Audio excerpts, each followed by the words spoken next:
Ok, bonjour, bonsoir. Bon, je reviens encore sur notre protocole de routage dynamique RIP. Comme d'habitude, je fais qu'oublier certaines choses. Donc, j'aimerais juste balayer trois choses avec vous là maintenant et vraiment boucler ce chapitre sur le routage dynamique avec RIP. Euh, Sans plus tarder, d'abord, bon, nous allons plus travailler avec notre outil d'analyse de paquets Wireshark. Bon, je vais analyser ce lien-ci, d'accord? Le lien ici là, et nous allons remarquer quelque chose dessus. Je fais un clic droit dessus, je passe sur Start Capture, je clique sur OK. J'aimerais vraiment que le protocole RIP, du moins que sa configuration reste vraiment dans votre cerveau. Ce n'est pas difficile du tout, mais c'est seulement un peu de travail. Ça refuse de s'ouvrir.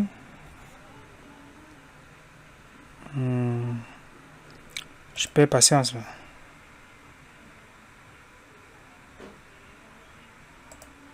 Bon, pourquoi il ne veut pas s'ouvrir? Il démarre, il joue ça par ici. Ok, c'est bon maintenant.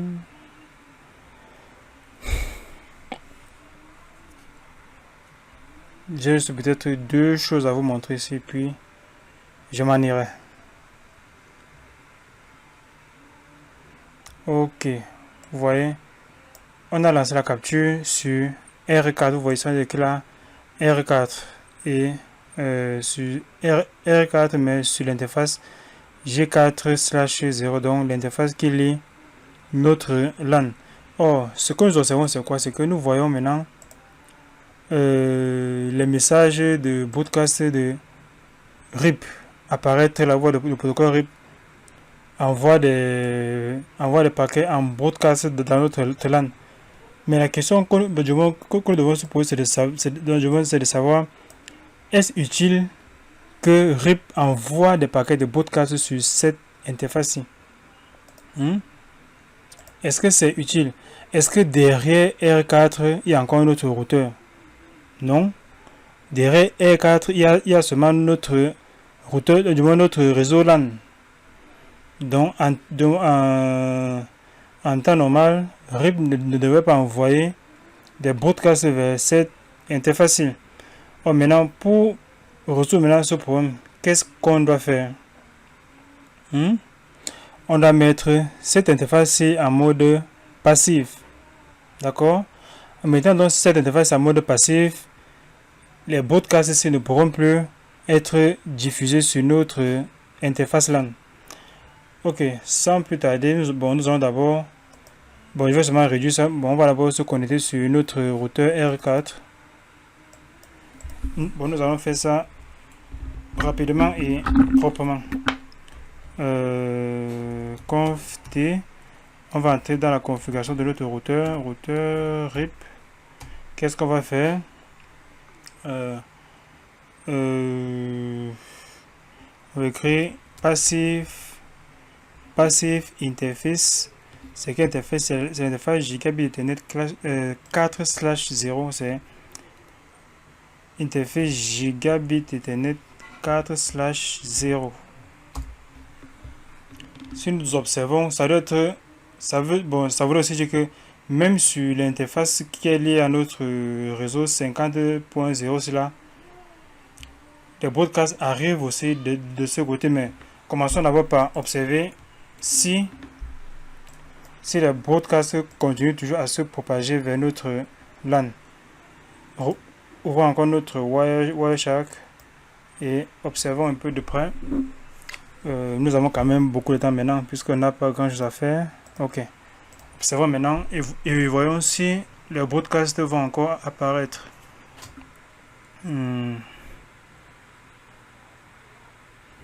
Attendons voir. Je mets ça de côté.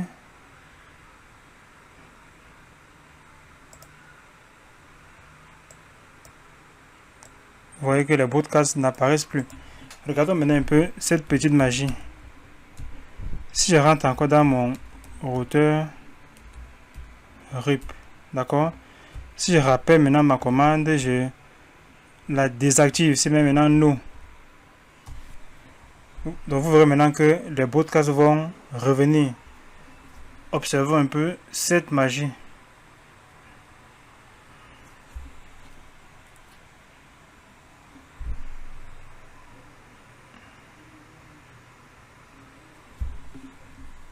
On les attend. Voilà, vous voyez. Les broadcasts sont revenus. Voilà notre broadcast qui réapparaît avec l'adresse 224.0.0.9 de notre RIP version 2. Vous voyez. Et ça provient d'où? Ça provient de notre passerelle. Donc ça provient de la passerelle de notre LAN qui est la 10.254. Ok. Vous voyez que l'envoi de ces messages-là permet de saturer le réseau. Donc ça rend notre réseau lent. Donc la qualité de service n'est plus vraiment optimale. Donc pour la bonne marche de notre réseau, c'est important de désactiver les broadcasts du protocole RIP vers le réseau LAN. Ok. Bon, je rentre dans mon routeur RIP. Je rappelle ma commande. Je mets maintenant, je revalide encore maintenant. Ces paquets vont nous excuser maintenant. Ok. Vous voyez, ils ne vont plus revenir. Je vais aussi lancer l'analyse sur cette nouvelle, sur l'interface qui pointe sur ce LAN-ci. Ok. Je viens là.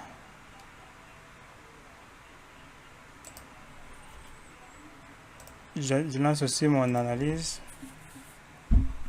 Ok.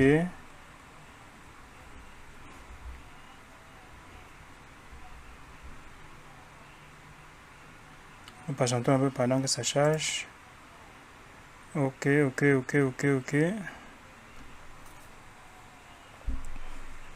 Vous voyez, même ici, ces broadcasts apparaissent. Et ce n'est pas bon donc, pour notre réseau. Donc, nous allons aussi nous connecter sur notre R3 là maintenant. Et on va entrer dans l'interface.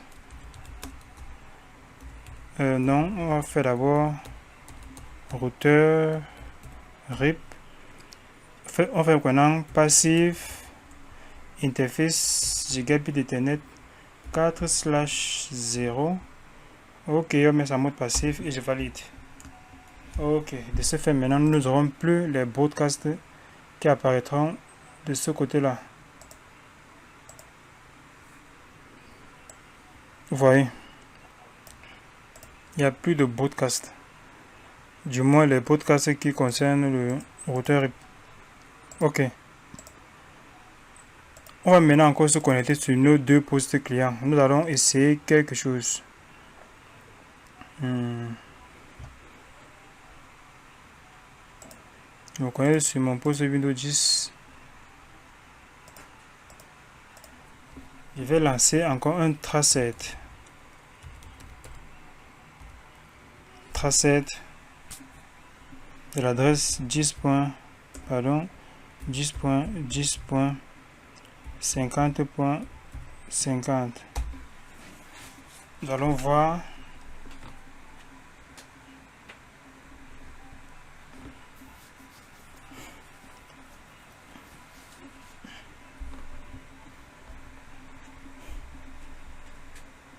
Nous allons aussi voir, bon, je vais aussi vous montrer le changement de topologie ou le changement du chemin de nos routeurs. Voyons que notre paquet passe, donc ça traverse d'abord sa passerelle. Ouais, ça traverse d'abord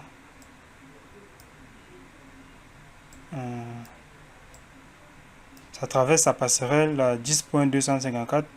Il passe vers 10.2, 20.2, c'est où? C'est là. Il passe par 30.2, c'est là.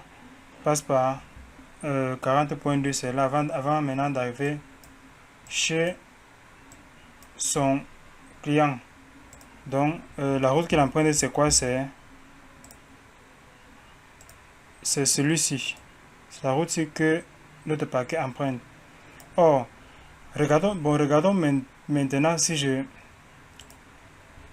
désactive maintenant l'interface là. J'entre maintenant dans R1. Je fais un conf t, j'entre dans l'interface gigabit Ethernet. Attendez, je supprime un peu ça. Dans gigabit Ethernet 4/0, je fais un shutdown. Donc je désactive cette interface. Voilà. Et je relance encore maintenant mon tracé. Nous verrons maintenant que il ne va plus emprunter ce chemin, mais il viendra plutôt notre paquet maintenant viendra plutôt comme ceci. Il viendra maintenant comme ceci. Il passera maintenant par le bas. Pardon. Il passera maintenant par le bas. Il viendra comme ceci et arrivera maintenant sur sa destination. Je reviens maintenant sur mon poste client. Ok. On met d'abord en plein écran.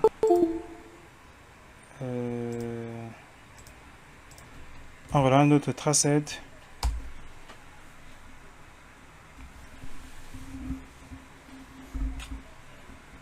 Ça, c'est la puissance du routage dynamique. Donc, après modification de la topologie, il change totalement les meilleurs chemins. Donc, le meilleur chemin change automatiquement. Les chemins, en tout cas. Voilà.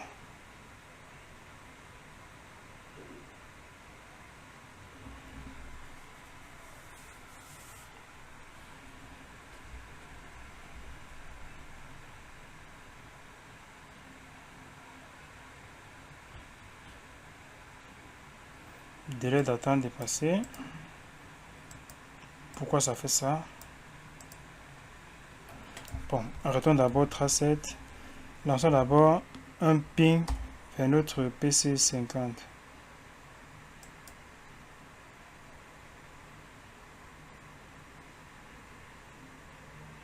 Vous voyez, il n'a même plus de chemin. Apparemment, c'était même le seul chemin maintenant à l'autre réseau. Ok. Bon, il va un peu mettre pause et regarder un peu ce qui ne va pas. Il doit avoir un lien, peut-être y avoir un réseau qui ne marche pas.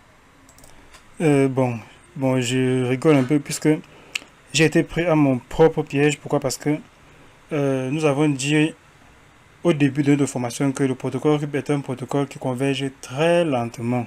Vous voyez, en lançant maintenant mon ping, j'avais peur que... Donc je croyais qu'il y avait un problème sur un lien, mais il n'y avait rien du tout. Donc ça peut sur son temps avant de converger. Si je relance maintenant mon tracette, je trace encore ma route.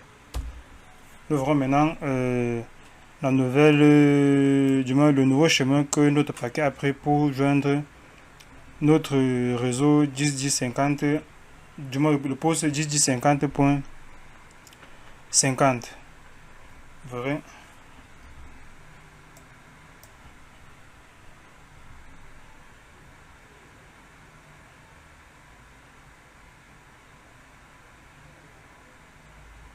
Ok. Terminé. Regardez le chemin qu'il a pris. Il a commencé, il est quitté de là, il est arrivé là, il est monté, il est redescendu maintenant vers le poste client. Bon, la vidéo a déjà assez duré.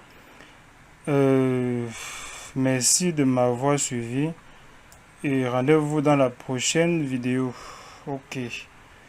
J'espère maintenant qu'on a vraiment bouclé la boucle sur notre routeur RIP. Bon, rendez-vous maintenant dans une prochaine formation. Merci et bonne journée à vous. Bonne journée ou bonne nuit ou n'importe quoi. Bon, ça dépend à quelle heure vous suivez cette vidéo.